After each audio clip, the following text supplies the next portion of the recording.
내가 그들을 만민 중에서 돌아오게 하고 적국 중에서 모아내어 많은 민족이 보는 데에서 그들로 말미암아 나의 거룩함을 나타낼 때라.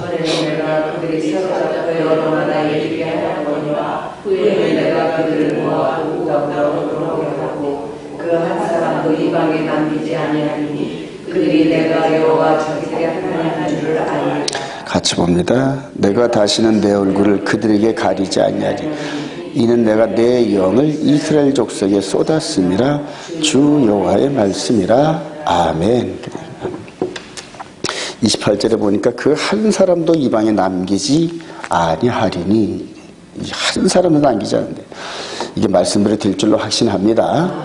자, 그런데 한 사람도 남기지 않는데 어떤 방법으로 하려는지, 이런 부분들이 지금 현재 갈라져 있는 부분들입니다. 지금 이게 문자대로 이스라엘 혈통의 백성들을 한 사람도 이방 땅에 남겨두지 않고 다 알리야 시키려는지, 아니면 이제 다른 방법으로 하시려는지, 이런 부분에서 이제 견해차가 있고, 그 견해차가 성령의 눈으로 역사를 볼 수 있는 눈을 가진 사람과 그렇지 않은 사람과의 차이입니다, 여러분. 그래서 성령의 눈을 가진 사람은 지금 이게 2600년 전 예언한 이 말씀인데 영으로 관통을 합니다. 영으로 관통을 해가지고 현재 우리 상황 속에 있는 우리를 대입을 해서 우리를 그대로 약속의 땅인 이스라엘 땅으로 인도하시겠다는 영적 메시지를 듣고, 또 반대편에, 반대편에 할 것까지는 없겠지만 지금 혈통적 유대인들 백성, 이 백성들 아직 메시아가 오지 않았고요. 그 다음에 현재 몸으로 즉 이스라엘 백성들이 된 백성들만 하나님께서 아브라함에게 약속한 땅으로 인도하신다는 이 말씀을 믿고 있는 두 무리들입니다. 두 무리들이 충돌을 이렇게 하게 되어 있는데, 이 두 무리들이 신학적 또 영적, 육적 이런 모든 충돌 상황으로 옵니다, 지금. 그래서 지금 이제 현재 이스라엘 백성들, 즉 네탄야후 수상을 중심으로 정치적으로 해서 혈통적 이런 부분들을 중시 여기면서 지금 알리야를 하면서 계속 이스라엘로 이 이스라엘 백성들을 불러들이 이런 작업들을 하는 이런 면이 있는 동시에, 또 더불어서 지금 현재 이제 기독교 무리들이 영적인 어떤 이런 부분을 해석을 하면서 같이 적용을 하는 이런 부분들이 막 겹쳐집니다. 이렇게 겹쳐져요. 그래서 이런 부분들이 아주 혼란의 극치를 이룰 겁니다. 혼란의 극치를. 저와 여러분들이 말씀을 통하여 어떤 식으로 하나님께서 이렇게 인도하시려는지 각자 각 개인별로 말씀을 통하여 또 영적인 인도를 통하여 확신을 가질 때 자기 속에 있는 확신을 가지고 결정을 하게 됩니다. 마지막 때. 어떤 결정을 하려는지, 그때 이제 육의 결정을 할 것인지 영적인 결정을 할 것인지, 여기에 따라서 그대로 두 갈래로 갈리는 이런 부분들. 그래서 계시록의 마지막 끝자락에 그대로 마지막 그 끝자락의 깔때기 부분을 짐승의 표 사건과 함께 하나님의 계명과 예수를 믿는 증거를 가진 자들, 이렇게 결론을 냅니다. 그래서 이런 부분을 확실히 저와 여러분들이 깨달을 필요가 있다 생각을 해서 말씀을 준비를 했습니다. 자, 우리가 항상 이 역사를 놓고 할 때 이제 한일에, 다니엘의 한일에를 놓고 이제 중심으로 이렇게 놓고 그래요. 그래서 항상 이 역사의 끝자락에서 한일의 끝에 우리 주님이 재림하시면 역사를 끝내는 이런 부분으로 우리가 한정돼서 이렇게 역사를 볼 수 있는 눈이 필요한, 이스라엘 백성들에 대한, 그러니까 혈통적 이스라엘 백성들은 하나님께서 그 백성들을 보이는 시계로 사용하신다는 얘기입니다. 그 백성들을 보이는 시계로. 그러면서 보이는 그걸 통하여서 그 뒤에 보이지 않는 영적 세계를 동시에, 그러니까 저와 여러분들의 몸이 육의 몸이 있은즉 이 안에 영의 몸이 있듯이, 육의 몸으로 보이는 역할을 하는 이스라엘 백성들의 역사를 통하여서 동시에 영적인 역사를 동시에 보여주시는데, 이 영적인 일은 성령의 인도함 따르는 자들만 보여진다는, 이 로마서 8장 스토리입니다. 이제 그게, 자, 이렇게 해서 다니엘이 여기서 이제 한일에 70일에를 이렇게 보는 70일에. 자, 그리고 이렇게 해서 62일에 그럼 이제 7이래.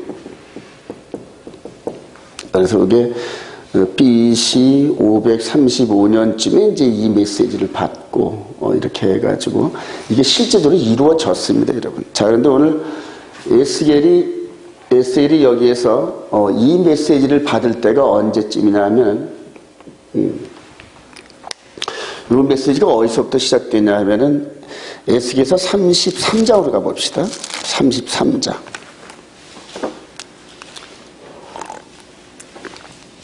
에스겔서 33장 21절. 에스겔서 33장 21절. 우리가 시작.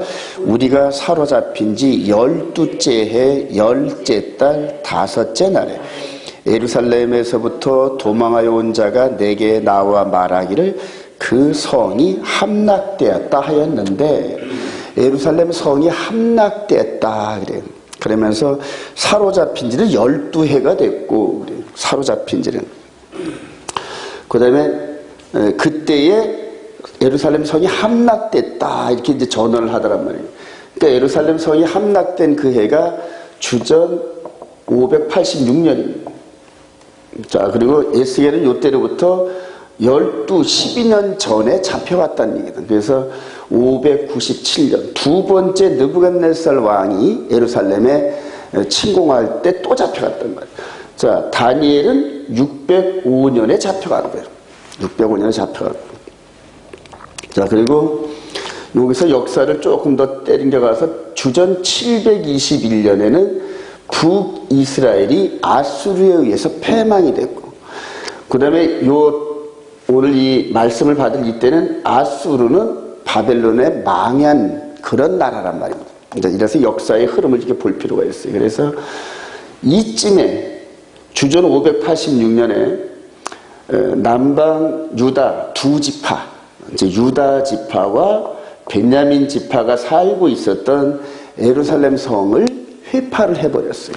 그리고 전부 다 이제 끌고 왔더니 이제 여기에서 하나님께서 에스겔을 통하여 메시지를 준 겁니다. 그러니까 지금 둘 다 이스라엘의 12지파가 이미 12지파가 이방의 포로로 잡혀갔단 말이에요. 포로로 잡혀갔는데 이 백성들을 언제인지는 모르겠지만은 돌아오게 하겠다는 거예요.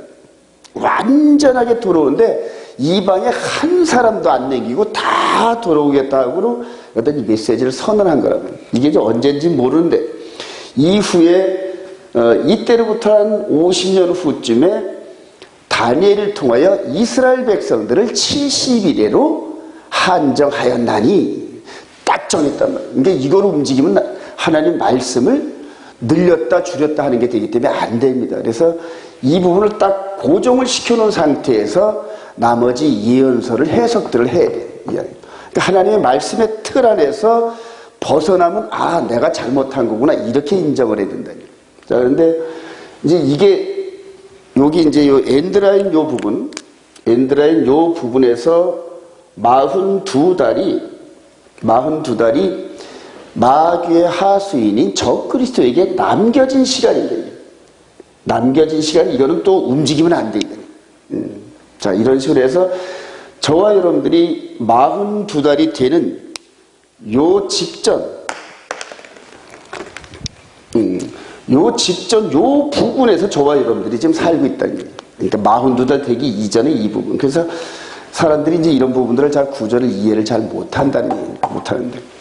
자, 여기에서 지금 대다수 많은 사람들이 이 2700년 전에 잡혀가가지고 민족적 이런 정체성 이런 부분들이 완전히 소멸돼서 없는데 왜 지금 우리 시대에 여기 와가지고 이스라엘이 기준이 되어야 되느냐 이런 식으로 그렇게 질문을 하고 실문을 합니다. 특히 재림교에서 아니 이게 말이 되느냐, 이게 다 소멸되고 그래요. 그것도 이제 개신교 측에서는 이때 이렇게 예언했던 이런 부분들이 유다 지파가 돌아오는 역사를 통해 이미 성취돼서 우리 시대는 해당 무다 이런 식으로 또 해석을 하고, 이런 부분에서 많은 부분들이 이제 하나님의 계획을 올바로 이해를 못하고 이제 그런 부분들이 있습니다. 지금. 그런 부분. 자, 그래서 이때에 이렇게 얘기하면서 이런 일이 언제 있겠습니까 하는 그 정세에, 그러니까 세계 모든 사람들이 봐서 아 이게 그때네 하고 하나님께서 말씀하신 이 부분이 무슨 사건이냐면 곡과 마곡 사건이에요. 곡과 마곡 사건인데 이 역사를 더듬어 봐도 지금 곡과 마곡 사건에 이렇게 견주어서 이 사건이 이거네 하고 비교할 만한 사건이 아직 이스라엘 중심으로 일어난 적이 없어요. 이런 적 없단 말이에요. 근데 어제 제가 설명을 여러분들이 했지만은 지금 푸틴 대통령이 크림반도, 우크라이나 이런 부분들을 전부 다 그냥 국토를 전부 다 일일 생활권으로 하려고 뭐 고속도로를 깔고 있는 그런 중이에요. 근데 오늘 아침 국민일보에 그 신문에 났더라고요. 자, 그리고 푸틴 대통령은, 트럼프 대통령은 예루살렘에 자기들의 거점을 찍고 이런 식으로 하면서 이스라엘을 중심으로 이렇게 좀 국제 정세를 보면은 전 세계 열강들의 내노라 하는 나라의 군대들이 서서히 갔더니 서서히 들어가요. 자, 그리고 지금 중국도 지금 G2 이런 세력으로 해서 부상하는 중인데 1대1로 그래서 옛날에 그 실크로드의 이런 부분들의 영화를 재현하기 위해서 지금 고속도로와 항구와 공항, 하늘과 땅과 바다의 길을 이 중화 사상, 즉 중국을 중심으로 해서 전 세계를 연결하려고 하는 이런 부분들. 이제 그런 거에서 기존의 세계 최대 강국이었던 소련과 지금 충돌 준비 중에 있고, 그리고 어제 김정은이가 갑자기 겁주는 이런 스토리, 이런 부분들이 다 뒤에 배경이 누가 있냐면 푸틴이나 시진핑이 전부 다 코치하고 있는 이런 상황들입니다. 자, 이런 국제 상황 속에서 어제 제가 여러분들과 함께 나눴던 것처럼 곡과 마곡의 전쟁이 준비되어져 가고 있다는 얘기입니다. 우리가 살고 있는 이때 이게 이제 준비되어져 가는 기운이 보인다는 얘기입니다. 기운이 보인다는 얘기입니다. 그리고 지금 이 상황 속에서 열강들에 있는 시진핑, 그다음에 푸틴, 트럼프나 이런 사람들이 지금 자기네 나라에서 아주 강력한 이 권세를 휘두르고 있습니다. 그래서 이들의 결정에 따라 온 국민들이 따라갈 정도의 그럴 정도의 이런 그 인기가 있고 파워가 있는 이때는 그러니까 국제 정세가 막 무르익어 가고 있어요. 무르익어 가고 있는데 이때 12지파, 이스라엘의 12지파를 회복하고 한 사람도 남겨놓지 않고 고국으로 데려가겠다. 이제 이렇게 곡과 마곡 사건 이 끝자락에 있는 말씀을 가지고 지금 가지고 일을 한다는 얘기예요. 이렇게 해서 이거를 이제 알리야라 그랬는데, 알리야. 그래서 이스라엘 백성들을 전부 다 불러들여요. 그래서 독수리 이런 것들을 이렇게 불러들인다, 이런 것들을 전부 이제 비행기로 비유해가 전부 다 끌어들이는데, 이제 이거는 이제, 육신적인 어떤 이런 외적인 말씀이고, 그 다음에 이 안에서 저와 여러분들이 내적인 이 부분들을 한번 생각해야 된다는 거예요. 자, 이때로, 즉, 창세 이후로 쭉 들어오면서 이스라엘 백성들과 이렇게 함께 했던 하나님의 역사가 저와 여러분들 이 시대에 부딪혀가지고 지금 하나님의 역사가 이루어지는 과정인데 저와 여러분들은 그러면 여기에다 적용을 하면 이스라엘 혈통이 아니라서 해당 무가 된다는 거예요. 해당 무가 된다. 그래서 저와 여러분들이 반드시 이스라엘 백성이 되어야 돼요. 이스라엘 백성들. 이런 부분들을 바울 사도가 문제를 해결하는 거예요. 자, 우리 에베소서 2장 한번 가보십시오. 에베소서 2장.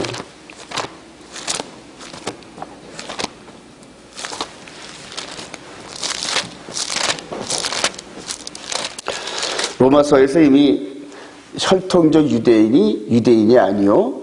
그대로 이제 믿음이 이면적 유대인이 유대인이다 이렇게 정체성을 말하면서 에베소서 2장 12절 그때 시작 그때 너희는 그리스도 밖에 있었고 이스라엘 나라 밖에 사람이라 약속의 언약들에 대하여는 외인이요 세상에서 소망이 없고 하나님도 없는 자이더니 이제는 전에 멀리 있던 너희가 그리스도 예수 안에서 그리스도의 피로 가까워졌느니라.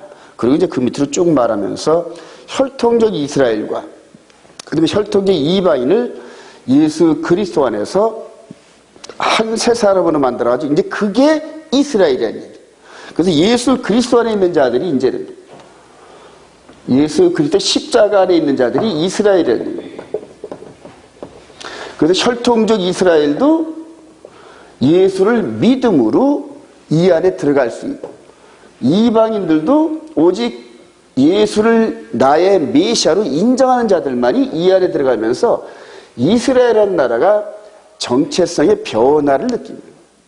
그러니까 이렇게 육신적 이런 이스라엘이 이제는 믿음의 공동체인 이 이스라엘로 트랜스포메이션 됩니다.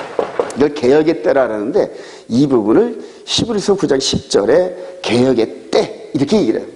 자, 그래서 개혁의 때는 언제냐면은 우리 주님께서 십자가를 지시고 죽으시고 장사된 지 3일 부활하시고 하늘로 올라가신 다음에 하늘에서 성령님이 내려오셔가지고 그 사람 마음, 믿음의 고백을 하는 사람들 마음 안에다가 하나님 나라의 법을 기록을 합니다.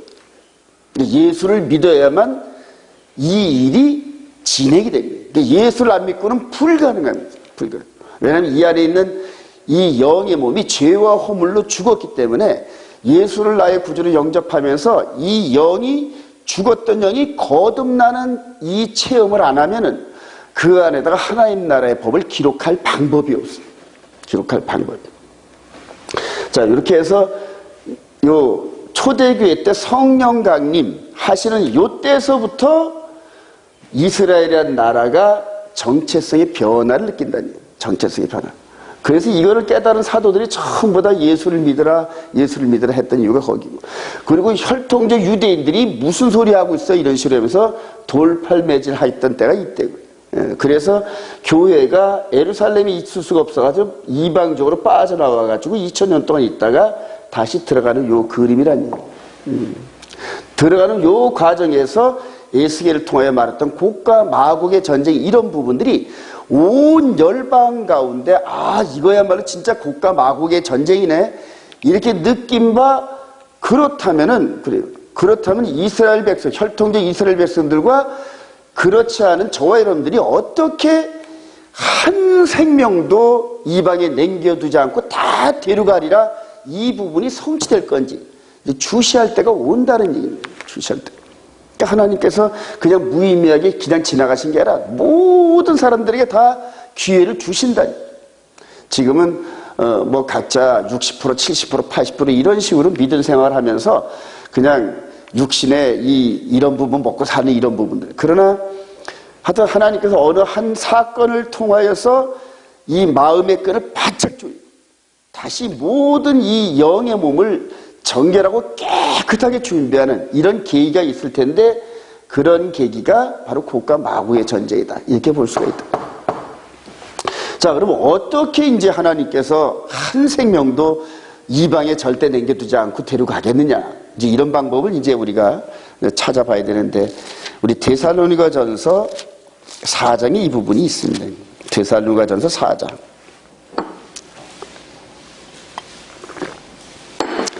데살로니가전서 4장 13절 형제들아 시작 형제들아 자는 자들에 관하여는 너희가 알지 못함을 우리가 원하지 아니오니 이는 소망 없는 다른 이와 같이 슬퍼하지 않게 함이라 우리가 예수께서 죽으셨다가 다시 살아나심을 믿을진데 이와 같이 예수 안에서 자는 자들도 하나님이 그와 함께 데리고 오시리라. 우리가 주의 말씀으로 너희에게 이것을 말하노니 주께서 강림하실 때까지 우리 살아남아 있는 자도 자는 자보다 결코 앞서지 못하리라. 주께서 호령과 천사장의 소리와 하나님의 나팔 소리로 치는 하늘로부터 강림하시니 그리스도 안에서 죽은 자들이 먼저 일어나고 그 후에 우리 살아남은 자들도 그들과 함께 구름 속으로 끌어올려 공중에서 주를 영접하게 하시니 그리하여 우리가 항상 주와 함께 있으리라. 즉 우리 주님 이스라엘 백성들에게 제시하신 엔드라인 선상에서 주님이 강림하실 때 이때로부터 있었던 그리스도 안에서 잠자는 자들 에덴 동산에서 시작해가지고 아담 이후로 그 다음에 아벨, 셋, 노아 이런 여러 가지 경건한 즉 그때 에덴 동산에서 봤던 천국 복음의 메시아에 대한 사상 속에서 그 삶을 정결하게 했던 비록 육신은 죽었지만 그리스도는 잠자는 자들 계속 이때도 의인이 있었을 테고 70일이 이 가운데도 의인이 있었을 테고 의인이 있을 테 이런 부분들을 이제 바울사는 렘넌트라는 남은 자들 그 시대마다 하나님이 믿음으로 이렇게 선포했던 천국 복음의 이 비밀을 특히 그거를 결정적으로 깨달은 사람이 아브라함이 자기 아들을 번제 제물로 드린 이런 과정에서 아주 리얼하게 깨닫고, 다윗 시대 때도 정말로 그 죄 가운데 고민하면서 회개하다가 자신의 죄값으로 대신 죽으신 예수와 메시아를 보면서 얼마나 많은 통곡을 했는지, 이런 분들, 이런 자들이 전부 다 남은 자들이었다. 남은 자들. 그리고 그런 여정 속에서 기독교 2000년의 이방인 시대 때도 동일하게 그렇게 하나님의 계명과 예수 믿는 증거 안에서 이 영의 몸이 깨끗하게 정돈됐던 이런 사람들을 전부 다 이 시대 때 살아있는 자는 호련히 변화시키고, 죽어있던 자들, 그리스도 안에서 잠자는 자들을 전부 이름을 불러서 전부 일으킨다. 할렐루야.